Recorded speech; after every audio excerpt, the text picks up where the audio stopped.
I've seen people living with mice, cockroaches. They've had issues with cockroaches for around 10 years. Damp, mould. The mould and damp hasn't been treated, unfortunately. Broken asbestos, infestations of spiders. They're coming out. Seen people with sewage running down their walls. I've seen tenants with sewage flooding their homes. Cockroaches were burrowed in the wall, eating their way or chewing their way into the property. I couldn't believe it. I'd never seen anything like that. Landlords need to get their shit together. They just don't care. I remember thinking, if that's the game they want to play, then so be it. They had complained about it, but this was the result after I went and visited. People are dying in their homes, living in poor disrepair. Nothing gets worse than that.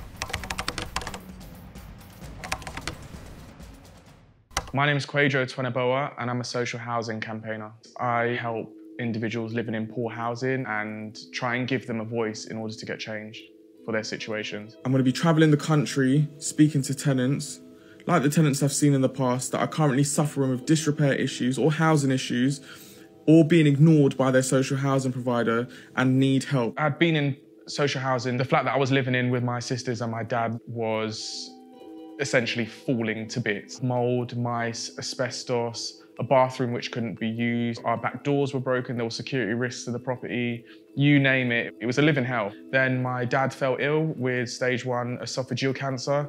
In and amongst that disrepair, that then progressed to stage 4 over the space of a year. Whilst still complaining, he was receiving medical treatments, completely bedbound in that property for the best part of 6 months to a year. Then he passed away and things just went from bad to worse, but still we were ignored until I took the decision that enough was enough and I had to disgrace them. And I noticed it wasn't just me, my neighbours and the whole estate were living in the same sort of condition. I went round every single house in my estate. I think there's 500 and something homes. I was receiving messages, I was receiving pictures, complaints, and I went and took it to social media. I was picked up by national press who came down for 2 weeks, worked with me to film on my estate. Until you come down and you meet the residents and you see the conditions that they're living in, that you get the true picture. Social media has very much carried this campaign. Each time I shared a story, it was being shared thousands of times, and that's when I knew that things would begin to grow. Some of the worst housing I've been in has been under local authority, not just in London, but across the UK. This is the living room. This is where mum, her partner and youngest baby of 3 months sleep. Again, all 4 corners covered in black mould, and they've been complaining for years but ignored. And just when I think things can't get worse or I can't see anything worse, I go to another house and I'm ashamed to say that I've seen it all. Because it was a central heating pipe that exploded, meaning boiling hot water completely flooded the house. Mum was burnt as a result of trying to escape the property. Both feet were burnt and she had to go to hospital. February of this year, and it was an L&Q property in Lewisham. And I mean, it was one of the worst that I'd been in, to say the least. I mean, even trying to get into it, it was a challenge. I mean, the door was so badly swollen because of a leak. Even me throwing my full body weight into it was a struggle opening it. I went in there and the leak was still actively going and it was coming from the boiler. I was at the boiler when I first saw a cockroach. Here you can see a cockroach alive in the water. We saw the damp and mould behind the boiler. You can see just how bad it is. Then we went into the kids' bedroom. I peeled back the mattress and there was just hundreds of cockroaches.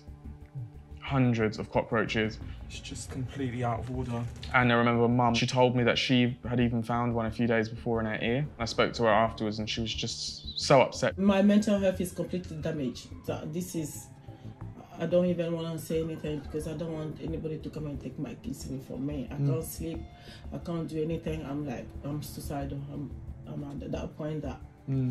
I went and shared that on social media. It was seen by over 1 million people within the 24 hours. 24 hours later though, moved out. Now, it really shouldn't have taken the housing provider to be shamed into doing that when clearly it is possible for them to do it.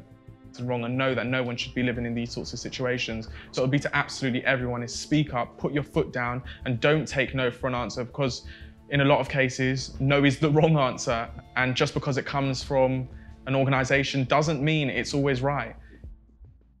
A deadly fire in a London apartment building has killed 6 people and sent dozens more to the hospital overnight. Witnesses say they saw people dangling from the windows and families were trying to escape.